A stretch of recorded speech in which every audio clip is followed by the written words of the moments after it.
यही कारण है कि मैं अब जेल जा रहा हूँ। तो कुछ लोग आपका बेवजह जमकर विरोध कर रहे हैं, उनको करारा जवाब क्यों नहीं देते हैं? सुनो भाई, हवाओं के टकराने से पहाड़ों में छेद नहीं हुआ करते और अभी तक के सबसे बड़ी खबर, मनीष कश्यप को हो गया जेल।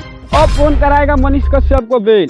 क्या होगी मनीष कश्यप को 7 साल की सजा? तो क्या है खबर की पूरी जानकारी दिखाएंगे इसी वीडियो में। तो चलिए वीडियो शुरू करते हैं। मनीष कश्यप को बेतिया जिला से उठा ले गई पुलिस। मनीष कश्यप कहीं भागे नहीं थे तेजस्वी यादव के डर से। जी हाँ दोस्तों, बल्कि मनीष कश्यप खुद से अपने आप को सरेंडर किए हैं और जेल चले गए हैं। मनीष कश्यप को जेल में जाने से भड़के उनके फैंस। देखिए, तेजस्वी यादव नौवा फेल है।